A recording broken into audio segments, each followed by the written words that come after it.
Okay, everyone. So were we live? We're doing it live. So I'm going to start with a brief introduction to what the American Blockchain Pack is. We were founded officially in April of 2021, and we launched, and you'll appreciate this, November 11th at 11:11 a.m. So Armistice Day, Veterans Day. Our founder, my business partner, Todd White, he founded it with the premise that there wasn't really a true galvanization of the entire industry to come behind this incredible technology that was founded by our advisory board chair, Dr. W. Scott Stornetta, and Stuart Haber. And so it was the precept of creating an open source political action committee where we could get a combination of cryptocurrency with the ethos of the American investor, AI, American digital exchanges, Bitcoin miners, Bitcoin ATMs, blockchain startups, just the entire VCs and all the different really facets that go into building this entire industry that we are really trying to protect and make sure that it is being secured to evolve into what it truly should become. And along with that, our goal is to eventually morph into a third political party, and I'll get that into that a little bit further down in the presentation. So, lost the window. There we go. So the first thing is, of course, there's such a division in our industry. There's the crypto bros, sisters, who a segment of them are very, very antithetical, very, very much against the government, anarchists, if you may call them as such. And what's going on is there's regulation is inevitable. It's already there, clearly, but there needs to be a more formulated and structured process by which regulation occurs. And that is consistent with having a mutuality of definition, so to speak, of what crypto actually is, what the blockchain actually is. And we have not yet arrived at that.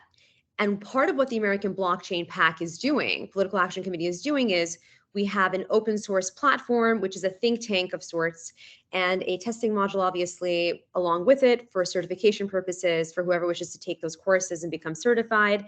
And we're helping educate and inform everyday people in our industry, incumbents, members of Congress, candidates, and those in the various sectors that I mentioned before, to become better, more aware of how important it is to have the government involvement in regulating this industry. And the reason why there's so much volatility in it, frankly, as we've seen recently, is because of the lack of a regulatory framework, a clear regulatory framework. And working with the different various agencies to clearly come up with a mutuality of definitions that I refer to. And what this ends up doing is, when you have more clarity in regulation and you have a better understanding and the kind of everyday incorporation of crypto and all these different elements into the mainstream, you have what ends up translating into key votes for crypto and blockchain frameworks, which then leads to adoption.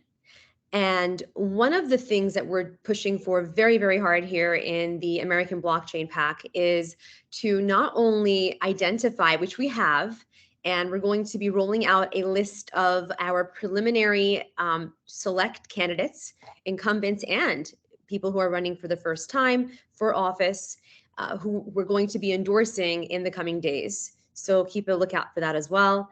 And also, what I will give a little preview of here is we have an exclusive patented technology. Don't ask about it because I don't have to tell you about it, which is going to be coming out soon, that is going to allow us to essentially identify in a using AI, which candidates are actually consistent with what the values and ethos are of the true intention of the blockchain and crypto, and to ensure that they are in fact key among this technology is to ensure that they are in fact going to be promoting crypto and blockchain, which will then translate into the introduction of not only the introduction of pro-crypto legislation, but then when there's enough people in these, the Congress to be able to get those votes passed and legislation passed from those subcommittees into the actual various committees, and then of course to the main floor where they will eventually be passed into law.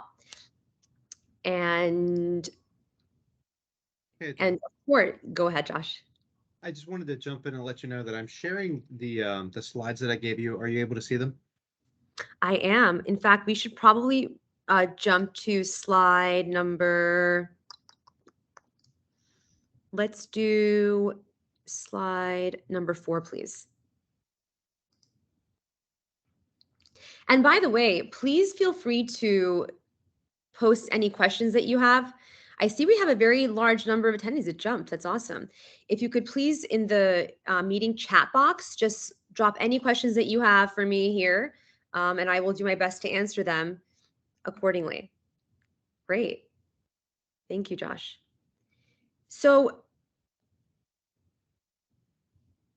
essentially incumbents who are, just to tag off of what I said previously, incumbents who are antithetical or against crypto, blockchain, this entire ecosystem, and who have accepted contributions from legacy systems. In fact, we are looking to work towards getting crypto and blockchain mechanisms to become the new legacy system, which is an inevitability in my opinion. And you can let me know your thoughts on that as well. Those who take contributions greater than $2,000 from the legacy systems, the banks essentially, will be primaried. One thing that we do require for our candidates, which we do endorse, is that they do have crypto and blockchain on their platform agendas. Slide, please.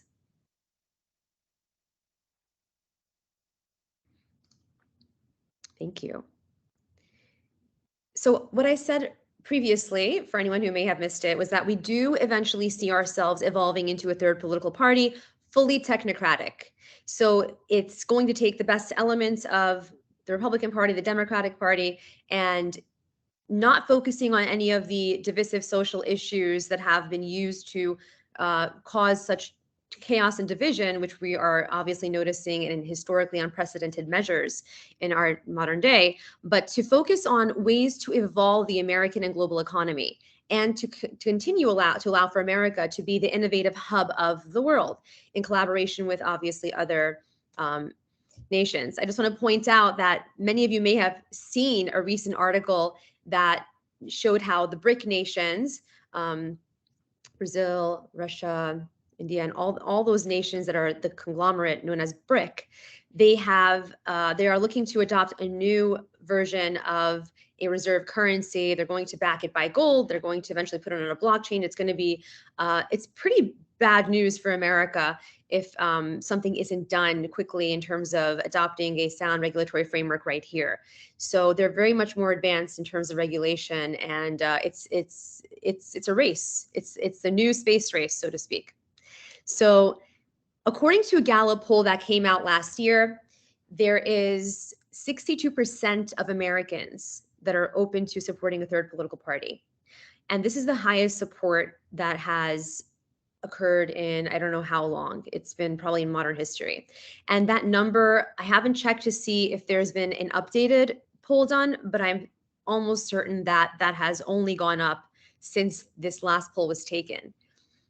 And I think that, slide please. And I think that the recent political chaos and the social divisions that we've been seeing in the media is a testament to that as well. These are just some of the recent media appearances that I've had and we've had on behalf of the PAC. And I'll get into a little bit of them, a few of them in the preceding slides. Slide, please.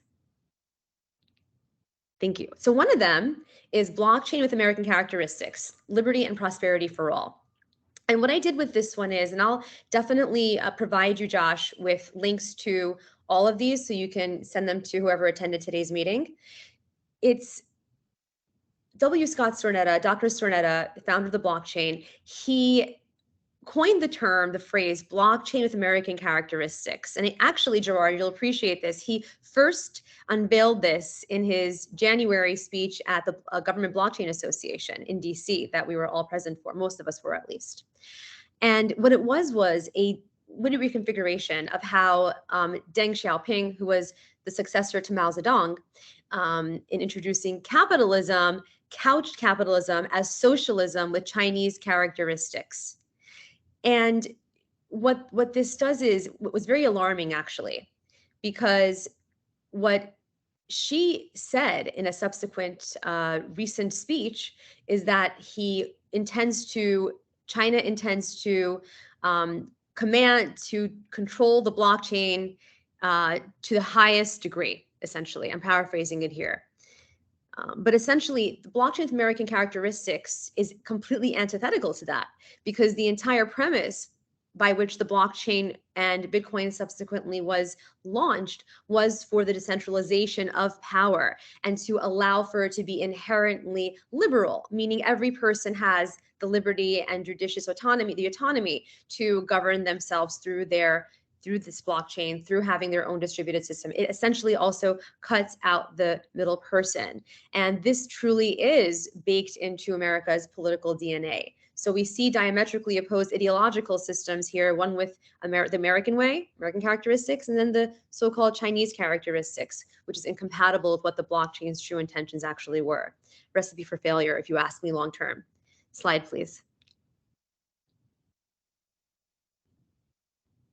So if you look at it, there's such a discrepancy, and this is also part of the reason why the American Blockchain Pact was founded, is with the banking contributions in 2021 alone, it puts the banking lobby at about 400 million in terms of political contributions, which is pretty significant if you think about it. I think conversely, it's really such a small number compared to what has been happening rather in the crypto blockchain contributions. Only 25 million has gone actually towards political contributions in the last fiscal year. And that's pretty alarmist considering how many advances and how much more mainstream blockchain and crypto is becoming. So we're looking to change that and to obviously increase that so that the proportions will not only match, but frankly, in the near future, even supersede and surpass the banking lobby's contributions. And I will also add a little bit, slide please, Josh. I will also add a little bit of an addendum to that to say that there is the banking industry has obviously come around, and they're realizing the true utility and the importance of incorporating the blockchain.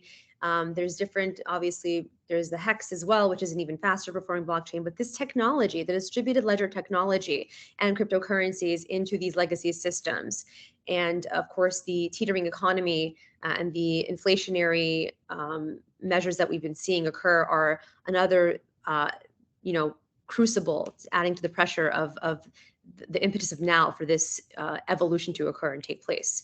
So in terms of the American Blockchain Pact for our fundraising targets, these are just some of the individuals and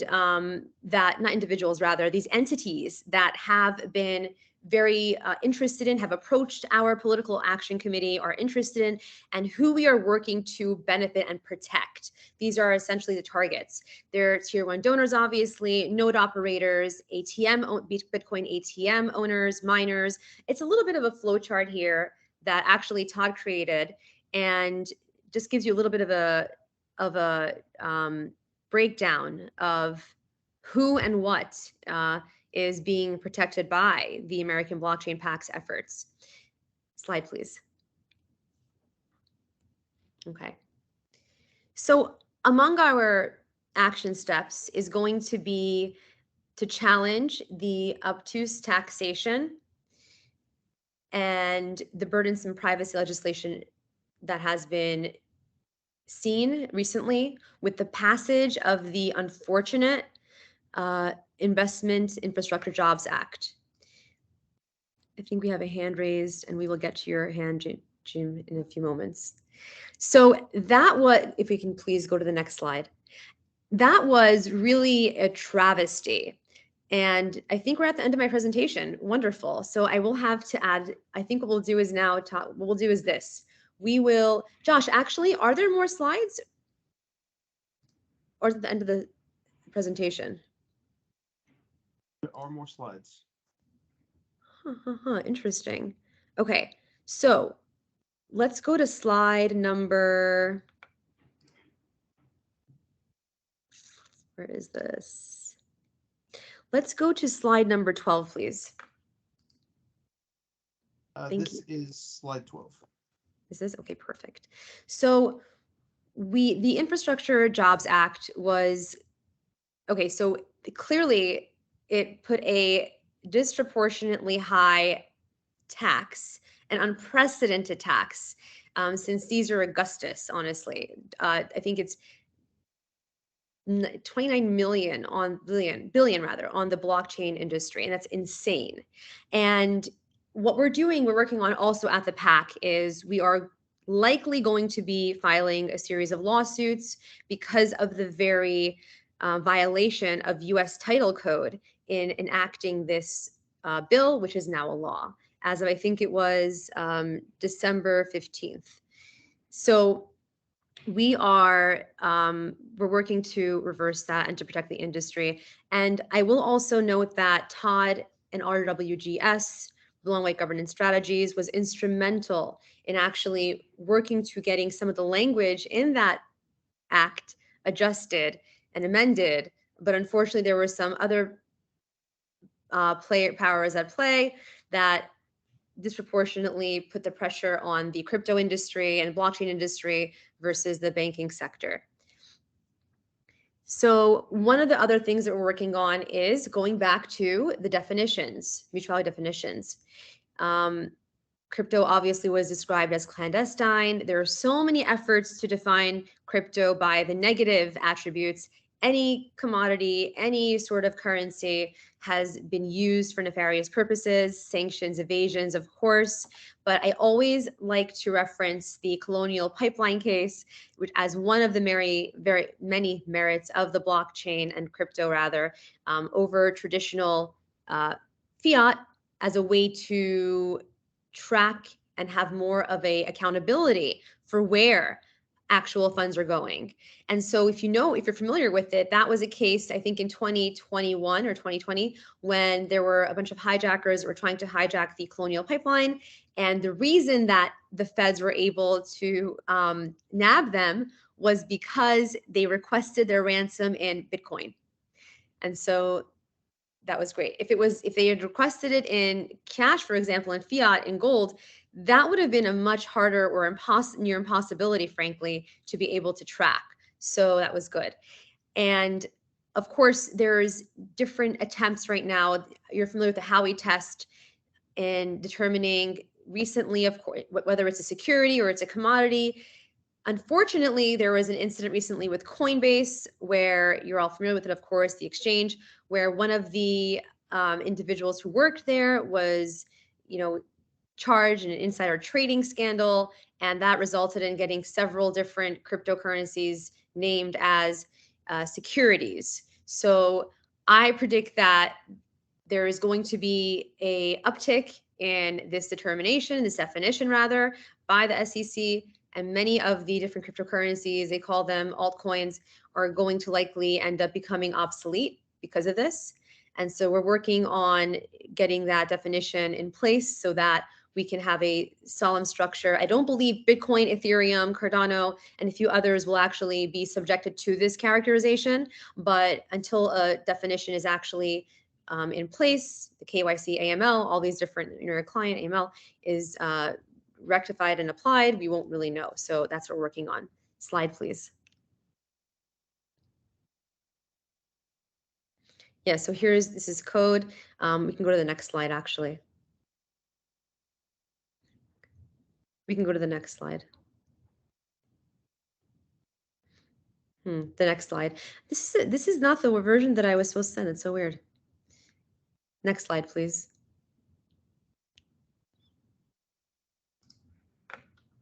Next slide.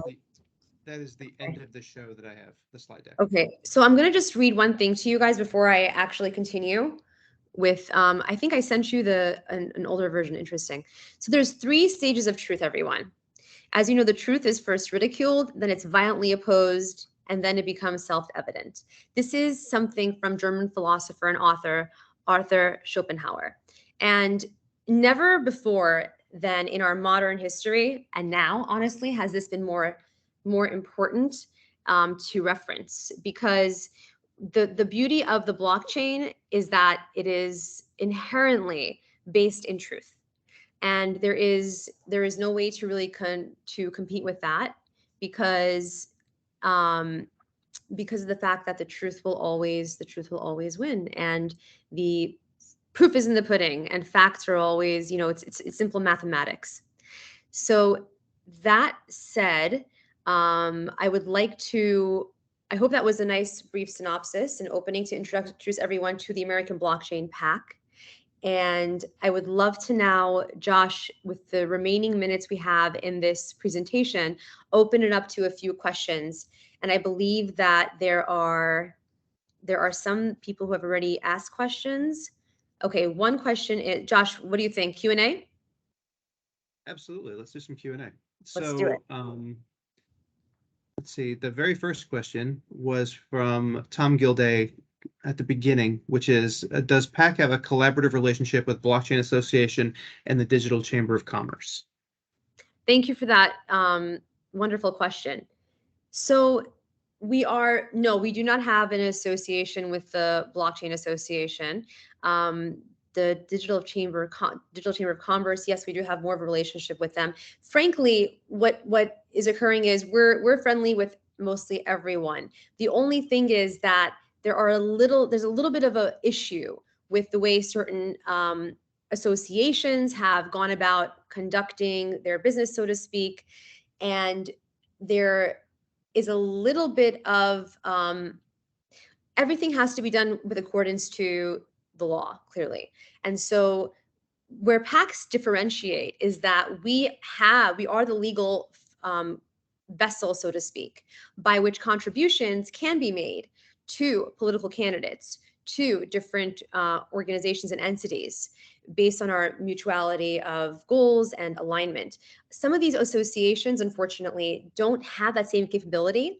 And when they go ahead and contribute to political candidates, for example, it could be problematic because according to AML, KYC requirements, there is no way of necessarily determining whether those contributions came from U.S.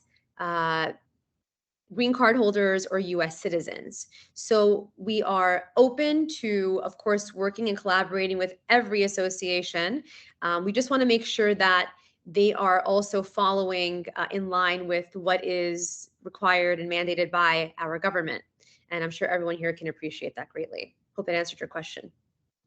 Thanks, Adele. I'll go ahead and moderate if you like. So I have another question here from chat. This is from Mr. Alex Rebo from the IRS. The question is, how does the political agenda benefit citizens? Excellent question. Thank you. So the political agenda is beautiful because it's technocratic. It's fully technocratic. It's focused on the economic and the financial and protective measures, frankly, to make sure that everyday citizens, everyday Americans are in fact being protected from the current volatility, for example, and future volatility. It's going to ensure that incumbents who are aware of and who are very, very interested in pushing blockchain and crypto into more adoption, regular adoption, everyday usage in the government, in everyday civil society, public, private, will in fact be able to work on behalf of citizens so that they don't have to worry about the future of their financial future, and they can build their prosperity. Also, what is going to happen is there's a lot of these candidates who we're in touch with who are actually, because of what we've been providing them with in terms of information and education and knowledge sets, talk to and communicate with their own constituents and help them become better familiarized with what blockchain and crypto actually is. So they, as they say, the representatives are elected for the people on behalf of the people to serve them. And so we want to be able to arm them with the knowledge that they need to be able to go to their constituents, hear their needs, hear what their wants are, and to be able to come back to the Capitol and implement essentially legislation and policies that will benefit everyday Americans. Thank you for your question. Thanks, Adele. So the next question I have is from Marquis Allen. Does the American Blockchain PAC have any alignments with current notable politicians or political groups? Is it backing anyone in particular to megaphone the message at the moment?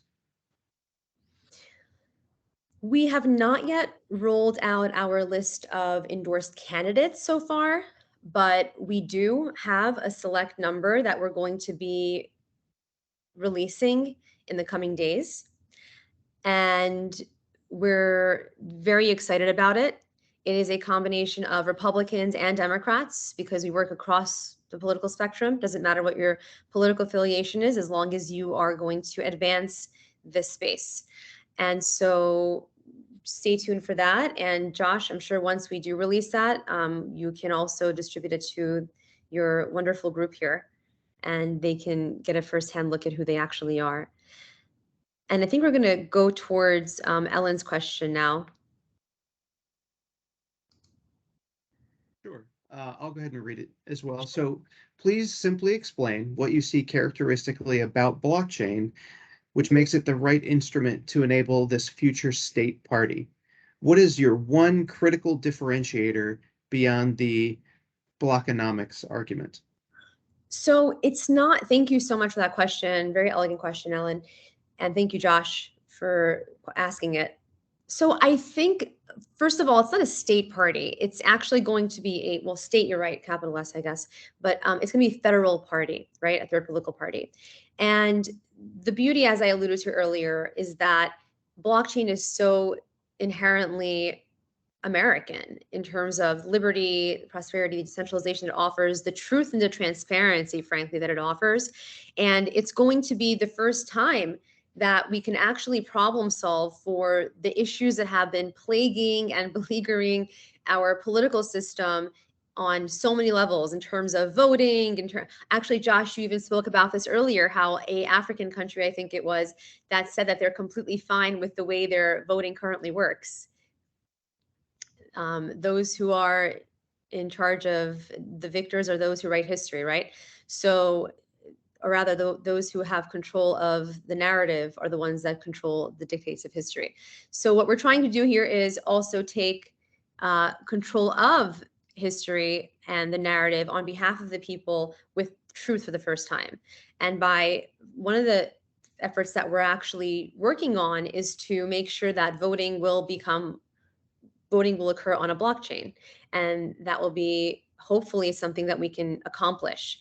Another thing we're working on is to ensure that, for example, financial aid that is provided, different relief funds, domestically first at the federal level, and then of course internationally, will be able to be placed on a blockchain to ensure that it's arriving at its intended destination.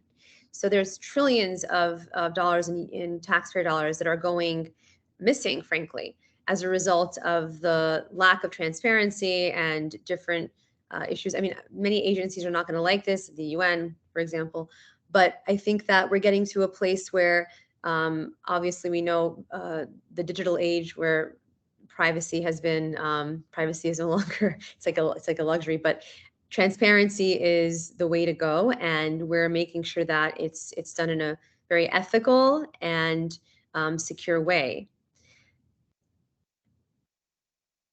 Yeah, and so I see here that democratization, exactly, Ellen.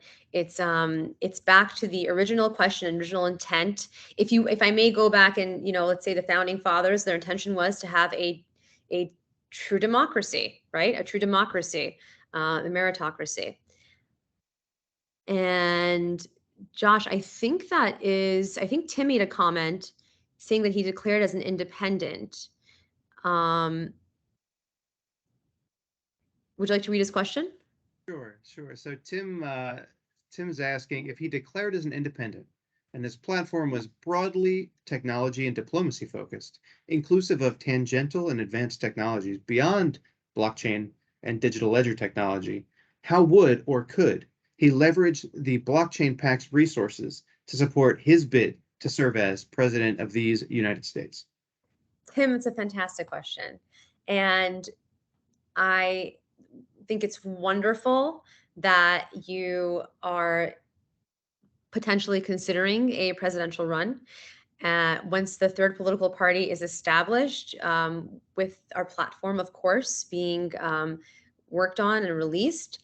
And if we see that yourself or any other potential candidate would be aligned with those values and those ethos, then absolutely we would contribute to your candidacy as a president. I do have to say that this is likely going to be something that's going to be launched over the next 2 to 5 years, and it depends on how both the bicameral system, Republican and Democratic parties, do evolve, and how they adopt and incorporate blockchain and crypto distributed ledger technologies over the course of the next 2 years. And that will determine the cadence, first and foremost, at which, and the methodology by which a launch of this third political party will occur.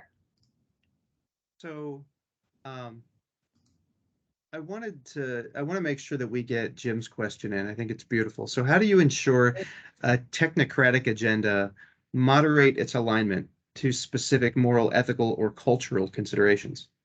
Awesome. That's awesome. Crypto is culture, right? It's becoming culture. Well, so for us, as I alluded to earlier, there is a patented technology that's going to be released that is specific to the American blockchain pack that will, in the next few weeks, hopefully, 2 months max, I guess, be out there for public consumption. And we do have an AI-based technology that is going to monitor and to ensure that the values, the ethos, as you said, that all these considerations are in line with what we are outlining in the platform. And so there's a very specific equation that will compute based on what everyone is presenting in their own political agendas, algorithms, exactly. Algorithms that will be able to compute and calculate whether or not a specific person's agendas are aligned with the future political party's agenda, and their ethos and morals, as you said. So Gerard has a question too. He does. I've been getting pinged by a few things, so I want to share a question that was asked of me, and then I also have something I want to ask you, and then I want to pass it over to Gerard. So this question is the blockchain pack and potential political party separate or affiliated with the recent announcement from David Jolly, Christine Todd, Whitman, and Andrew Yang for a third political party, as we all or mostly know that Andrew Yang is a huge crypto enthusiast. Yes, he is. No, we are not affiliated with any of them. But I think that Andrew Yang is a very intelligent man. I think he's been great in his efforts. And we welcome anyone who would like to join at the right time. But no, to answer your question, we're not affiliated with any of the recent announcements. And thank you for asking that. Appreciate it. So I'd like to ask a question, and then I want to pass it over to Gerard. So, and I'm trying to, and I want to make sure that I'm asking not so that it doesn't feel like a loaded gun, right? But it's a heavy question. Before you ask the heavy question, how do I pull up my screen again and stop the screen share? You are no longer sharing. Okay, great. Thank you. You're welcome. So, about 7 years ago, Charles Hoskinson, founder of Cardano, famously held a TED Talk where his title was "The Future is Decentralized." And it sort of resonates even today with how we're seeing the sort of rally behind decentralization, democratization of information, whether it's voting rights, whether it's peer-to-peer transactions, the kinds of things that having an immutable distributed, an immutable distributed, essentially multi-ledger of information and data storage. It's enabled a lot of things to happen without intermediaries and without, um, you know, sort of this reliance on some sort of governance structure in those kinds of ways. Um, Now, there are some who in this space who are, sort of Bitcoin maximalists, and there are some who are maybe a little bit less enthusiastic about the overall architecture and how it shapes things. They're initially in Satoshi's white paper, for example, Bitcoin was posited as simply a peer-to-peer method for exchanging value. It was so that in an age of uncertain trust or a trustless environment, how can one simply exchange value and be certain that it was received and get what you paid for? So the idea that now it's sort of turned into, a lot of people will say, for example, Bitcoin's a hedge against inflation, right? It was never promoted that way. It just sort of became another asset that some could use as inflation. Some are, let's say, for example, saying that the decentralization aspect was in some capacity a sort of democratization of rule by the people. But again, Stornetta initially made this simply as a way um, to timestamp digital documents in a trustless environment. So Yes. it almost seems like there's this spectrum of folks who initially focused on utility of the system itself, and folks who have, um, on the other side of the spectrum, folks who have sort of, I would say, created a mindset around the idea of decentralization and the ability to have sort of this peer-to-peer end point of a society. So for all the folks in the middle and both ends, how are they able to ensure that if they want to connect with the pack, that their interests are being heard? Because even in this spectrum, those interests have a tendency to vary largely. I am so happy you asked that. And of course, thank you for mentioning that. Bitcoin, of course, it solved the double spending problem, which we see with traditional fiat. And anyone who, okay, so just to say, to cut to the chase, anyone who has any questions, wants to get in touch with the pack, please reach out to me directly. I will be happy to answer any of your questions. I actually look forward to and welcome getting feedback and receiving feedback from everyone here and from the public about what their concerns are and how we can help to address them through the various channels that we have within the public sector and private for that matter. So I hope that answers your question. And I just want to also point out that Bitcoin it's a deflationary asset, and if you look at it, it's crazy how U.S. inflation, right? The price of the inflation in the U.S. has increased by I don't know how many percentages, but just last year was like 6%, and the U.S. dollar has fallen 12% versus the euro in 2021 alone. Um, the US dollar has just lost 92% of its domestic purchasing power since 1933. That's alarming, everyone. So again, I just cannot emphasize enough the impetus of now. And I absolutely would like to give my email out to everyone. If you have any questions, if you want to reach out to me, speak directly, discuss certain issues. I think that there is a tremendous opportunity here also for anyone who is currently working in the US government as well, for us to sit down and talk about the ways that we can help with regulatory adoption. My email address is Adelle, it's Adelle, at American Blockchain Pac, PAC.org. And you can also, I'm going to actually, I can't find the chat window, Josh, but it's also Adelle at cryptopac.org, CRYPTOPAC.org. So you can reach out to me directly that way. And Josh, in the follow-up email to this, please feel free to include my contact information. Thank you. I absolutely will. So I want to pass it. Gerard, no, go ahead. Yes, I want to pass it over to Gerard, who's been patiently waiting. Please go ahead, Gerard. Thanks. And Adelle, it's great to see you.